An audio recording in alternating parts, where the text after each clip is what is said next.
Hello, Eurovision fans. It is William calling from wiwibloggs. I am back on night shifts at work, so I just woke up. Even though the sun is shining, I have not shaved my face, but I am still feeling that Eurovision love, honey.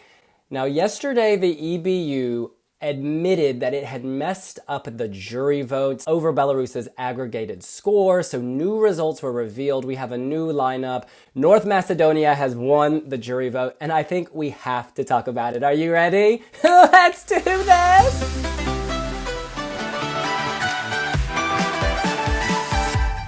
Okay, what drama? Belarus, I don't like it. No, I don't like it. Basically, we need to rewind. May 18th, there was a story on wiwibloggs about this. The EBU had to dismiss the Belarusian jury. That's because the jurors from Belarus were discussing how they voted in the semifinals. This is against the rules, so the EBU was like, y'all need to go. We are discounting the Belarusian jury for the grand final. Okay, sayonara. So, what do they do instead? They take what's called an aggregated result. They look at other countries in their pot, as we say in Eurovision speak, other countries in their pot who historically have voted similarly, like they demonstrate historical voting patterns that are very similar. And in that pot were Armenia, Azerbaijan, Georgia, and Russia. These are former Soviet states. They're geographically in the same region. You can understand why they might have similar voting patterns. So that means during the grand final, Ernst & Young, the people behind the scenes who are aggregating the scores, were meant to look at how those countries voted and then assign jury points to Belarus. So Belarus comes out during the grand final. And this is where things get a little peculiar and where Eurovision fans started to scratch their heads. During the grand final, this is how the points went from Belarus. They gave their 12 points to Kobi Marimi from Israel. Now, he didn't get 12 points from anybody else, so people are like, wow, that seems a bit random. But then when you look at their full aggregated results, it gets even more strange. 10 points to Estonia, which I believe was his highest points from any country. 8 points to Germany, 7 points to Norway, 6 points to Spain, 5 points to the United Kingdom, 4 points to San Marino, 3 points to Serbia, 2 points to Iceland, and 1 point to Australia. Now, people thought this was very weird, partly because there were no points awarded to culturally close Russia, which you would have expected from this group of countries. And one Twitter user, Euro_Bruno, he had the sense to try to calculate the aggregated result on his own. He went through, he took the average rankings from Armenia, Azerbaijan, Georgia, and Russia, and he realized something very interesting. Rather than giving the aggregated results to the actual winners of the aggregated result, it seems like the EBU and their accounting firm awarded points to the bottom 10 countries on that list instead of the top 10, right? So the top 10 countries that the aggregated result actually should have given points to were Malta, North Macedonia, Cyprus, Italy, the Netherlands, Azerbaijan, Switzerland, Greece, Sweden, and Russia. Yes, that means Malta went from getting 0 points to getting 12 points. Now, Bruno shared this. We reported on it. Lots of other sites also reported on it. And it seems to have nudged the EBU into waking up. Yesterday, that would be May 22nd, several days after the grand final, they released a statement apologizing for the human error and correcting the final scores. So this did not change the overall winner. The Netherlands still would have won. In fact, the Netherlands would have earned 6 more points. This did not affect Italy, Russia, or Switzerland, the other top 4 finishers. However, the addition of points to 10 countries and the subtraction of points to 10 countries did impact the rest of the scoreboard. Sweden moves from 6th position to 5th position. That means Norway moves from 5th position to 6th position. This is crazy. That means countries that had claimed they were top 5 no longer can. That means Sweden suddenly is top 5. You know, there is national rivalry between these two countries. So I'm sure there have been interesting discussions held there. You've also got to look at bet makers, bookies. People bet on certain markets. Will X country finish above X? Will X country make top 5? I have no idea how this is going to affect the betting markets. Like, if people were already rewarded money, do they have to give it back? Oh my goodness. But anyways, the big story out of all of this, the very big story, is that North Macedonia is actually the jury winner. Yes, Tamara Todevska needs to be proud. She won the jury vote. Unfortunately, because we're only finding this out several days later, that means she was denied her moment in the sun. This is extra unfortunate this year because North Macedonia has struggled for so many years to do well at Eurovision. And here they are, they win the jury vote, and that doesn't even come through on the live show. It's actually heartbreaking. She's been denied her moment. This also means that in the final two, you know how they revealed the votes this year? They went in reverse order of the jury vote. So the final two countries displayed on screen should have been not Sweden and the Netherlands, but North Macedonia and the Netherlands, that moment of tension.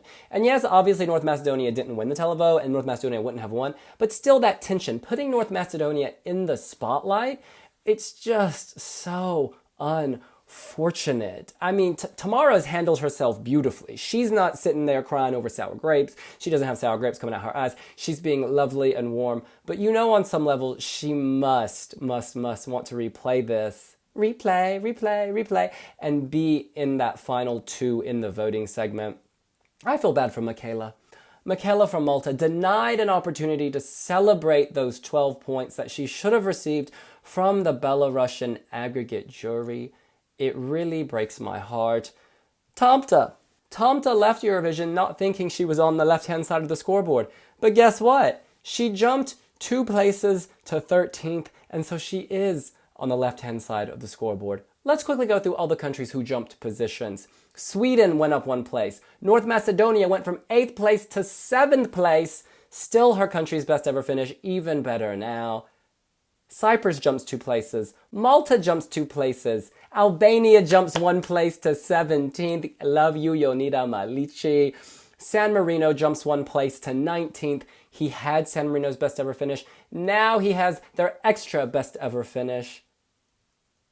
You know what? And then you've got countries who lost.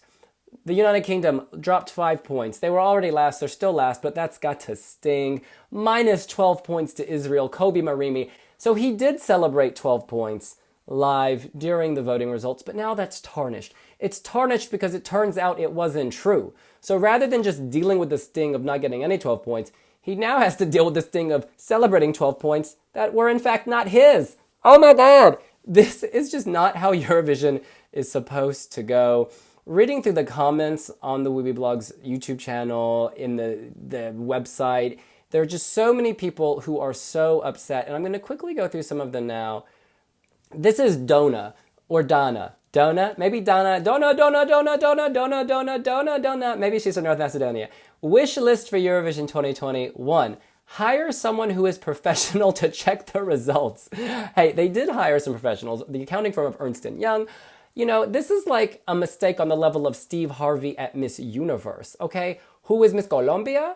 Who is Miss Philippines? I bet y'all know the answer. All right, Robin Gallagher, wiwiblogger. She says, for me, the most shocking thing in all of this is that the incorrect faux Belarus jury results was approved by the independent organizations who were there to ensure this sort of thing shouldn't happen. How is it not spotted? I mean, maybe they were backstage listening to Tamta or North Macedonia and got distracted and didn't see the results. I mean, this blows my mind. This blows my mind. Stian F. writes, the worst thing of all, these were made-up votes. They weren't even real votes. Did it even matter? You know, it's a good point. Perhaps if a jury breaks the rules, you should just discount the jury altogether. Maybe that's an option that would have prevented this whole kerfuffle. ESC1234, so North Macedonia won the jury vote, but the spotlight was stolen by Sweden. Well done, Jan-Ola Sand. Well done, Bjorkman. Continued that. Okay, so I don't know if we can necessarily blame Jan-Ola Sand or blame Christer Bjorkman, because ultimately, they don't have time to sit there and count the votes themselves. I'm sorry, they don't. That's the job of the accounting firm. The accounting firm that is paid to come from the outside and do this result. That is their job. That is what they do. Jan-Ola Sand isn't just overseeing the voting, guys. He's overseeing the production of the show, security. He has like a very big picture job. So I think the EBU is right to outsource this to a specialty firm that specializes in this. It's just a shame they weren't actually focused on their specialty. I mean, this is a big mess up. Consequences need to be had. Who else says what? Jack says, human error, they had 24 hours until the final. Belarus was the only jury that was abolished and no one double checked. Give us a break, EBU. Also, we should point out Christer Bjorkman was in hospital. Like, he was in hospital. He's a show producer. He's doing other things. He's not dealing with this nitty-gritty vote counting. Again, that's down to the specialists. Sui Walco says, those are completely new results. They have nothing to do with what we've seen on Saturday. I'm sorry, but the unprofessionalism shown here is just unacceptable. It's disrespectful to both the artist and the viewers. It just betrays the trust put into the EBU and didn't deserve to be addressed with the words, everything is in order. We have the results from all the 41 professional juries. They voted correctly and we have the result here. Fair points all around. We should also just say it is good that the EBU did fess up. The EBU did come clean. They could have just skirted this under the rug, y'all. They could have said, okay, the show's over, nobody needs to know. But in the name of transparency, they did reveal this. All the delegations have told, all the delegations we have spoken to have told us that they received an email before this announcement was made public. The general consensus is that it's good that the EBU did come clean. It's unfortunate this happened, and I'm sure and I hope that steps will be taken to address this for the next edition of Eurovision. In any case, y'all, I got to go to work. So I just want to say thank you for following us this Eurovision season. My voice will return to normal eventually. We love that you're still following, you're still watching, you're still here. It's giving us all life. Let us know what you think of this jury vote debacle. Let us know who you think is in the wrong. What steps need to be taken to address this moving forward? If a jury's votes are discounted, do we need an aggregate result? Should they just be wiped from the voting segment? Let us know here on wiwibloggs. And remember, you can learn more about your family's history by visiting MyHeritage. Their color is orange. There was an orange carpet. OMG. Use the shipping code ESCWIWI to get your discount. We'll see you later.